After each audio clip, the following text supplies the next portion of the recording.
Syllabus मधला ठराविक काही अभ्यासक्रम येईल असा नसतो. सो तो आउट ऑफ सिलेबसचा प्रश्न हो. कधीही येऊ शकतो.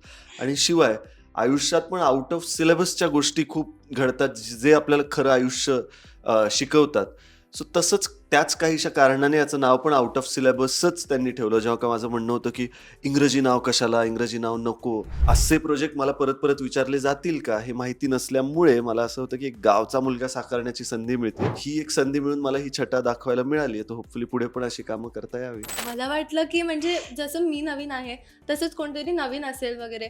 बट त्यांच्यासोबत म्हणजे स्क्रीन शेअर करणं हेच खूप मोठी गोष्ट आहे, पहिली गोष्ट. ती ह्यासाठी आलेली असते, की हिला पण एम-पी-एस-सी क्रॅक करण्यासाठी मदत हो. कर, असं मास्तर मला म्हणतात, की "अरे त्यासाठी आली ना?" माझं असं होतं, "अरे यार, मी काय स्वतःला एम्बॅरस करून घेतलं, की मला वाटलं लग्नासाठी आली आहे वगैरे." हॅलो नमस्कार फ्रेंड्स, मी मज्जाची नीलम. आउट ऑफ सिलेबस हा चित्रपट लवकरच तुमच्या भेटीस येतो आणि 2 गोड कलाकार माझ्यासोबत आहे. कसे आहात? खूप छान. मस्त. येस, पण आत्ताच मी तुझ्याशी बोलत होती की वेगवेगळ्या भूमिका करतोयस आणि खूप छान वाटतंय खरं तर हे बघताना, की एक आधी साकारलेली भूमिका त्याला कुठेही धक्का न लागता किंवा त्याची अशी कुठेही शेड न येता एक वेगळी भूमिका तू तितक्याच ताकदीने साकारतोस. मला अजिंक्य सांग, आत्ता आउट ऑफ सिलेबसमध्ये तुझा लुक फार वेगळा आहे. खरं तर पहिल्यांदा आम्ही जेव्हा पोस्टर पाहिलेलं आम्हाला ओळखूही येत नव्हतं, इतका तू त्यात डिफरंट दिसतोय. मला सांग, काय वेगळं घेऊन येतोय आणि काय नेमकं यात घडतंय? पहिले तर धन्यवाद. ऑफ स्क्रीन आणि ऑन स्क्रीन पण एवढं तोंड भरून कौतुक केल्याबद्दल. मला असं वाटतं आपल्या मराठी फिल्म मेकर्समध्ये, आपल्या मराठी कलाकारांमध्ये, मराठी मुलांमध्ये ओव्हरऑल खूप पोटेन्शियल आहे आणि आपण खूप काही कॉन्ट्रिब्यूट करू शकतो. आपले चेहरे-मोहरे असे आहेत, की खूप व्हरायटीच्या रोलमध्ये सहज त्यामध्ये जाऊ शकू. सो त्यातला एक काहीतरी माझ्या बाबतीत क्लिक होतंय असं मी म्हणेन. सो कृपा आहे माझ्यावर. पण अजून खूप कामं करायची आहेत. सो खूप काही केलंय असं मला बिहेव करायला नकोय. पण येस, पहिल्या भूमिकेपासून ते सुरू आहे. ते प्रत्येक वेळी एक नवं चॅलेंज असं येतं. सो आउट ऑफ सिलेबस जेव्हा मला विचारला गेला हा सिनेमा, तर ह्याचं कथानक जेव्हा मला कळलं, इतका गंभीर विषय आहे हे कळलं. पण ज्यानुसार मांडणी आहे, अत्यंत मजे-मजेमध्ये एम-पी-एस-सीची तयारी करणारी मुलं, त्यांच्यातल्या गमती-जमती, गावची वऱ्हाडी भाषा आणि जी मी कधीही बोललो नव्हतो याच्या आधी. ना मी फार काही ऐकलं होतं कोणाला बोलताना. मी मराठवाड्याचा आहे आणि तर हे सगळे चॅलेंजिंग असणाऱ्यापेक्षा जास्त एक्साइटमेंट मला वाटली. असा अर्थपूर्ण सिनेमा परत-परत विचारला जाईल का? याच्यावर एक क्वेश्चनच वाटतो. तर कारण इतके पैसे मेकिंगमध्ये 2 वर्ष जवळ-जवळ आम्ही शूट केलंय बाप. आणि आता प्रमोशन्समध्ये पण कुठला निर्माता अशा इतक्या गांभीर्याने घेण्याच्या विषयाकडे टाकेल का? ह्याच्यावर एक प्रश्नार्थक चिन्ह वाटतं. कारण कमर्शियल हलके-फुलके मजा-मस्तीचे सिनेमा करून त्यांना रिटर्न्स मिळण्याचे चान्सेस जास्त असतात. सो असं कोणीतरी करू पाहतीये एक टीम आणि त्याच्यात त्यांची मनापासून इच्छा आहे, की मी त्याचा भाग व्हावा असं मला जेव्हा जाणवलं, तेव्हा मी दोन्ही हातांनी ही संधी पकडली आणि त्याचं सोनं करण्याचा प्रयत्न केला. सो आता ओव्हरऑल ते सगळं दिसतोय स्क्रीनवर, जो काही look and feel, overall chemistry आणि सगळाच विषय. तर खूप मजेशीर आहे. याची गाणी पण खूप मजेशीर झाली आहेत. सो हो. त्या सगळ्याबद्दल मला सुरुवातीपासून कल्पना मिळत गेली. पण कल्पना कोण असणार आहे हे मला माहिती नव्हतं त्यावेळेला. पण by the time me on board होतो आणि आमचे दिग्दर्शक, लेखक, निर्माते ह्या सगळ्यांशी एक कनेक्ट झाला होता. त्यानंतर मग कल्पना पण आली, म्हणजे अद्वई पण आली आणि इतर सगळे सहकलाकार पण. सो एक छान भट्टी जमली. सो खरं सांगायचं झालं तर एक क्लीन स्लेट म्हणूनच मी प्रत्येक प्रोजेक्टला नव्याने जातो आणि मग एकदम नवं रसायन तिथे जे घडतं, त्यातून जे बनतं ते बनतं. जे नवं, वेगळं असं दिसतंय प्रत्येक वेळी. So I am very happy. आता पुढे पण एक्साइटमेंट आहे. हो, पण हा एम-पी-एस-सी करणारा मुलगा जसं आता तू साकारतोय, पण तुला माहिती आहे खऱ्या आयुष्यात एम-पी-एस-सी करणारी खूप मुलं असतात. त्यातले काही क्वचितच असतात जे पास होतात. पण अनेक जण वारंवार ते करत असतात आणि तरीही काहींना अपयश येतं. ती मेंटल स्टेबिलिटी त्यांची कुठे ना कुठे पूर्ण ढासळून जाते, म्हणजे ती राहतच नाही कुठे. तू सांग की जेव्हा तू एम-पी-एस-सी करणार आहेस, म्हणजे तू या भूमिकेचा अभ्यास तर केला असशील, की ते मला असं प्रिटेंड करायचंय किंवा अशी भूमिका साकारायची की मी एम-पी-एस-सी करतो. मला सांग, जेव्हा तू हे करत होता, तेव्हा या सगळ्याचा अभ्यास कशा पद्धतीने केलास? मी टेक्निकल अभ्यासापेक्षा जास्त त्यांची एक भावनिक दृष्ट्या आणि घराच्या प्रती आणि अशी ओव्हरऑल एक काय त्यांची मनस्थिती असते हे मी जवळून पाहिलंय माझ्या मामाच्या बाबतीत. माझा सख्खा मामा MPSC म्हणजे आधी त्याने इंजिनिअरिंगला नंबर लागला, तिकडे न जाता त्याने D.Ed पूर्ण केलं. गावामध्ये धाराशिवच्या जवळच्या एका गावामध्ये तो होता आणि टेंभुर्णीला, आणि तिथे त्याचे मित्र आणि ब्रिलियंट, माझ्या घरातली सगळ्यात ब्रिलियंट व्यक्ती कोणी असेल तर माझा मामा. हुशार आणि ह्या सगळ्या चकाचौंधच्या दुनियेपासून भरपूर लांब असा तो आहे, आणि त्याला पाहत पाहतच लहानाचे मोठे आम्ही झालो. माझ्या वडिलांची खूप इच्छा होती मी माझ्या ताईने MPSC द्यावी आणि असं, पण थँकफुली मी ह्या फील्डमध्ये येऊ शकलो आणि आलो.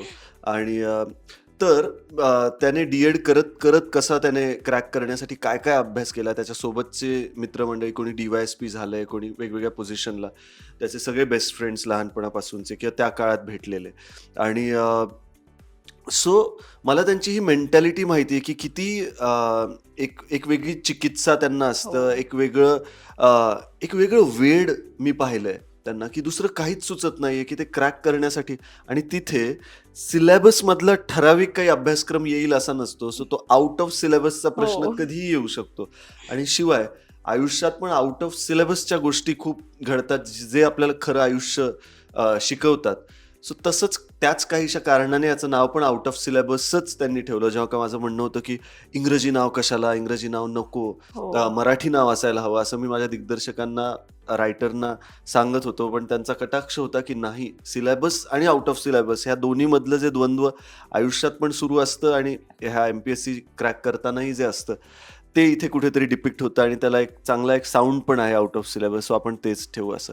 सो ह्या सगळ्याच गोष्टी माझ्यासाठी खूप शिकवणाऱ्या होत्या. आमचा जो रायटर आहे अनिकेत कोरडे म्हणून, त्याचाही अभ्यास खूप आहे ह्या MPSCच्या अभ्यासक्रमाबद्दल, ओव्हरऑल त्या मुलांच्या माइंडसेटबद्दल.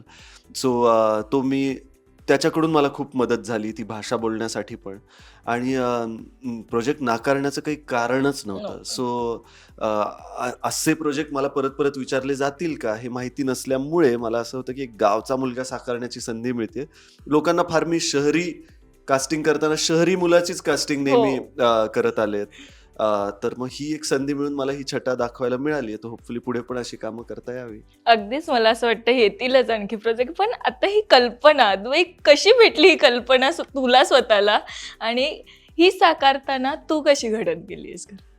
तर म्हणजे जे पात्र आहे माझं कल्पना, तिच्यात आणि माझ्यात खूप सिमिलॅरिटीज आहेत. आणि जेव्हा मला स्टार्टिंगमध्ये जेव्हा आम्ही आमचे दिग्दर्शक नवीनजी आणि अनिकेत दादाशी मी भेटले आणि त्यांनी मला थोडीशी स्टोरी वगैरे सांगितली, आणि तिची जी जर्नी आहे पूर्ण फिल्ममध्ये, जसं की पहिले she is shown as this privileged girl, तिचे बाबा मास्तर असतात आणि ती काही सिरियसली वगैरे घेत नाही, बट थ्रू द MPSCचा अभ्यासक्रम आणि ती वाचते, आपलं संविधान वाचते, आणि हे सगळं तिला हे अवेअरनेस येतं की आपल्या आजूबाजूला काय चालू आहे नेमकं.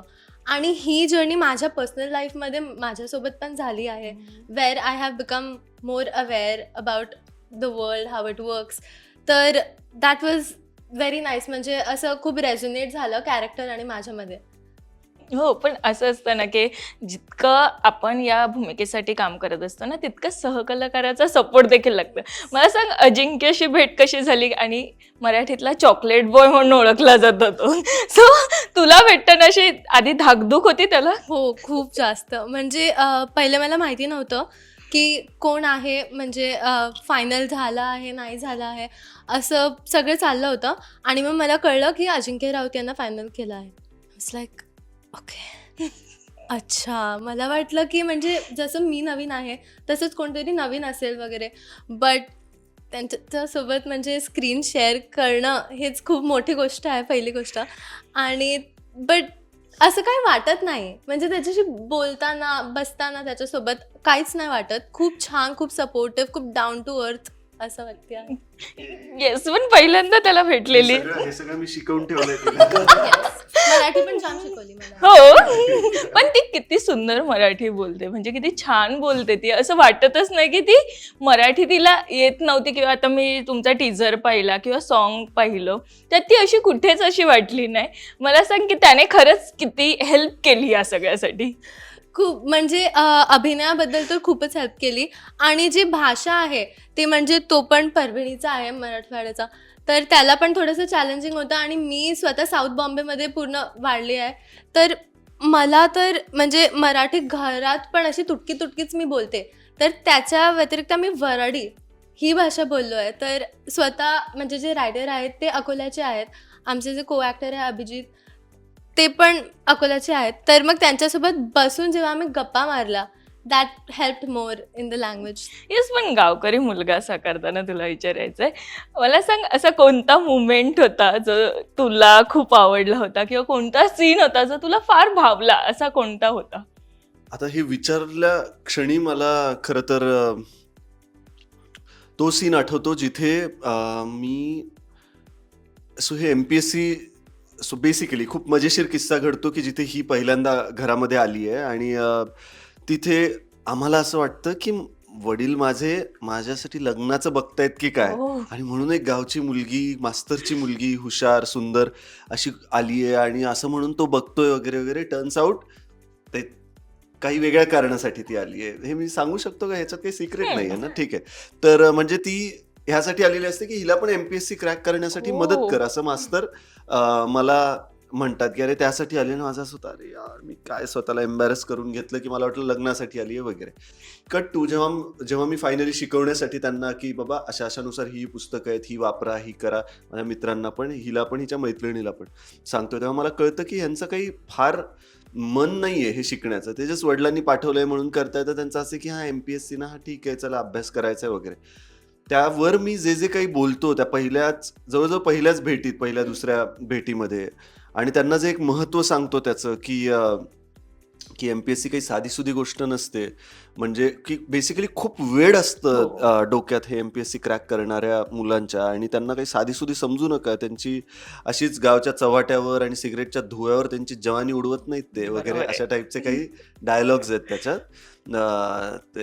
सो ते डायलॉग आणि तो सीन, आणि त्यावेळेला असे आपल्या महापुरुषांचे काही फोटोज वगैरे पण लावलेत तिथे, म्हणजे जिजामातांपासून ते डॉक्टर बाबासाहेब आंबेडकरांपासून अशा सगळ्यांचे फोटो, छत्रपती शिवाजी महाराजांचा फोटो, आणि त्यानुसार ती जी काही वाक्य आली आहेत, तर तो सीन माझ्यासाठी पर्सनली खूपच चांगला होता. त्याशिवाय एक जाम भयंकर चॅलेंजिंग सीन म्हणजे पावसाचे सिक्वेन्स, आणि त्याच्यामधून आम्ही पळतोय, झाड पडतंय आणि मचानावर आम्ही बसलोय, आणि पाऊस आर्टिफिशियल, कधी कुठे बाजूलाच एखादी नदी किंवा झरा असेल, तिथून पाणी घेऊन आमच्यावर टाकलंय. त्या पाण्याचं काय कसं आहे, थंड म्हणजे इतकं थंड पाणी, त्याच्यात भला मोठा फॅन लावून त्याच्यावर बापरे! वादळसाठी असे काय काय टाकले, पत्ते, ड्राय पानं वगैरे, असं सगळं.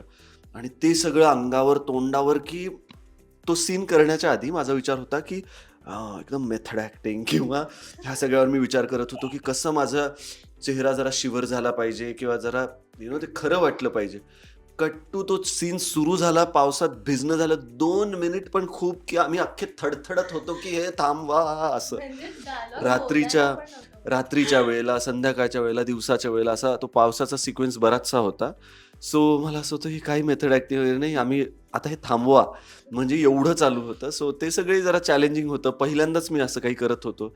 सो मजेशीर पण होते हे सगळे किस्से आता वेन आय लुक बॅक, पण त्यावेळेला खूप चॅलेंजिंग. येस, तू आत्ताच महापुरुषांबद्दल बोलला आणि मी ना जेव्हा पण इंस्टाग्राम वगैरे बघते, तू नेहमी व्यक्त होत असतो त्यांच्या विचारांवर असा.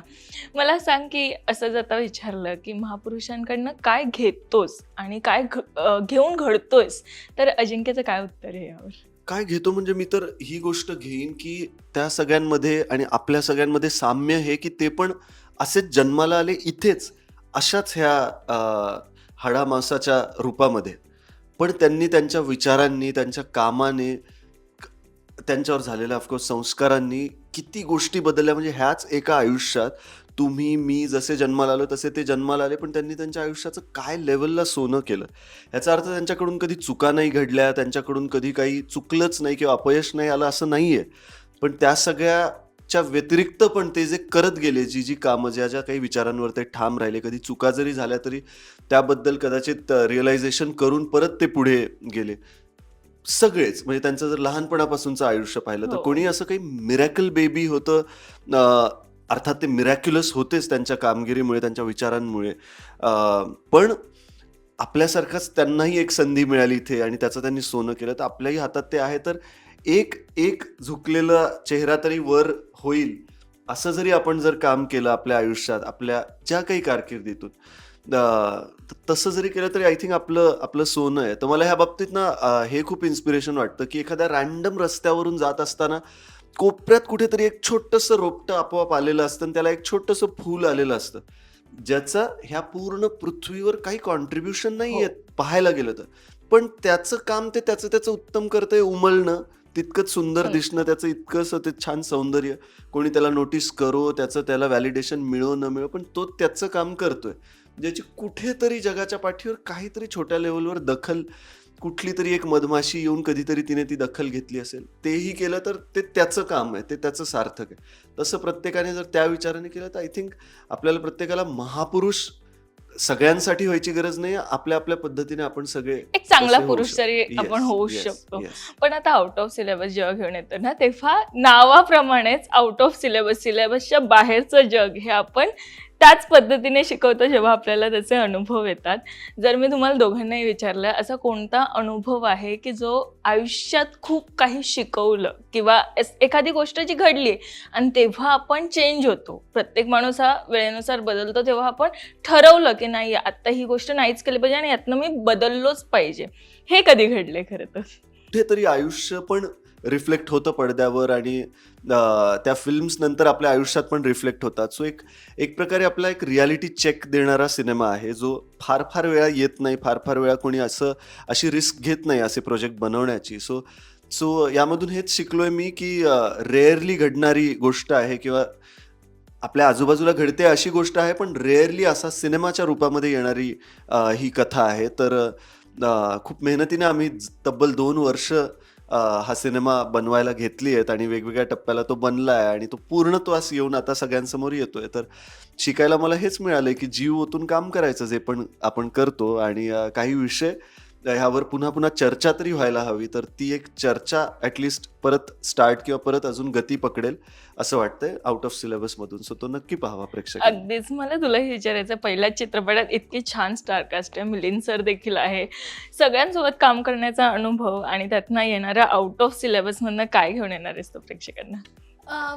खूप छान अनुभव, खूप blessed obviously. Ajinkya sir, Milind sir, Kamlesh sir, आणि त्याने आज सकाळीच मला म्हटलं सर नको बोलू मला. तर आणि सेटवरती ना हे लोक एवढे हंबल आहेत यार, असं काही वाटतच नाही. म्हणजे मी कमलेश सर सोबत बसून गप्पा मारत होते आणि ते इतक्या मस्त्या करतात आणि इट्स सो नाईस. खूप छान. एखादा किस्सा ऐकायला आवडेल, एखाद्या मस्तीचा, किंवा असं असतं ना की शूटिंग करताना थोडं तरी मनोरंजन हे घडूनच येतं, असा कोणता किस्सा जो घडला होता एखादा?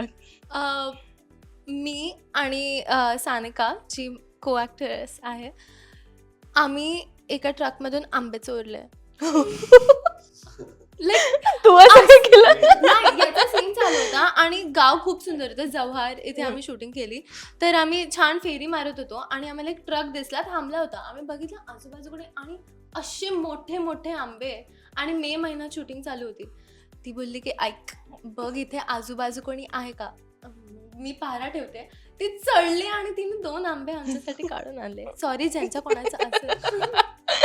पण खूप सुंदर आंबे पण आणि अनुभव पण. येस, मी एक छोटासा गेम म्हणला दोघांसाठी, ही ऑर शी, कोण आहे ते सांगायचं. सेटवर उशिरा कोण येतं? मी. का? यार मी मुलगी आहे यार. तयार व्हायला उशीर कोण लावायचं? ऑल्सो मी. ओ, फंबल कोणाचे जास्त व्हायचे? फार नाही झाले अद्वैचे, पण म्हणजे हे इंटरव्ह्यू मध्ये होतंय. ऍक्टिंगचं आता तुम्ही सांगायचं कसं केली. ओके. खादाड कोण आहे दोघांमध्ये जास्त?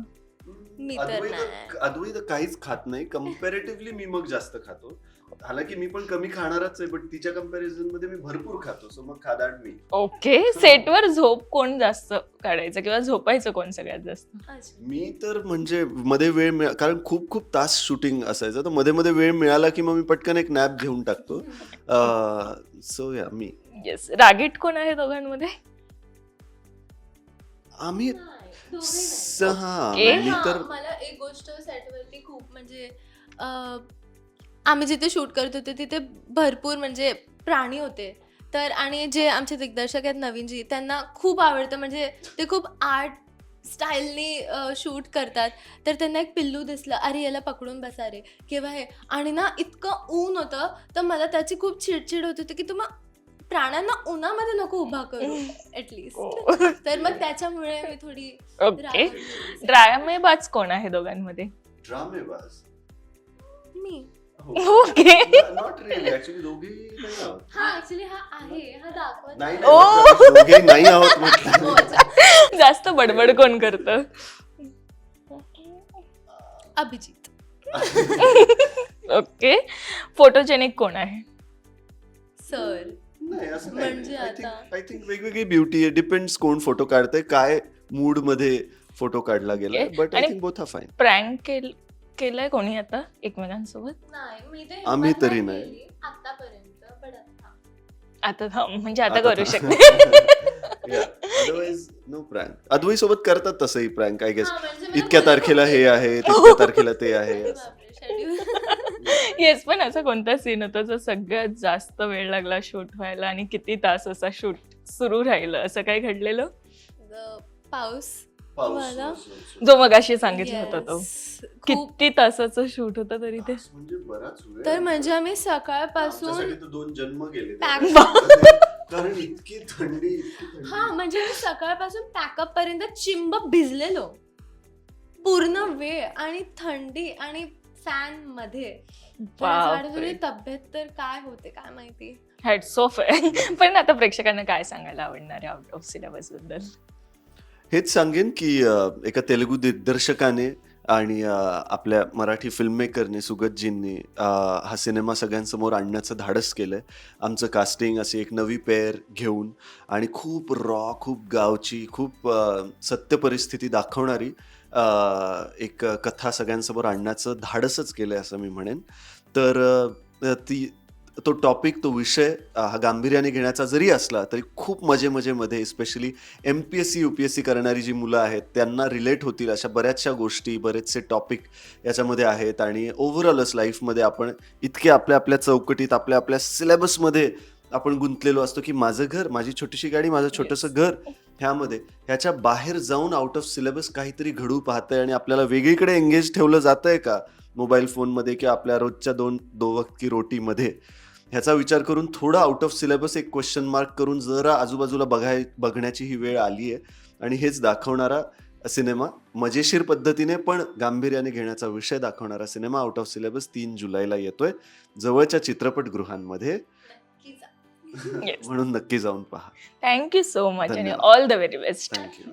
मराठी मनोरंजन सृष्टीमधील मालिका, चित्रपट, नाटक तसेच कलाकारांबद्दलच्या नवीन अपडेट्स जाणून घेण्यासाठी नक्की सबस्क्राईब करा इट्स मज्जा मराठी या आपल्या नवीन यूट्यूब चॅनलला.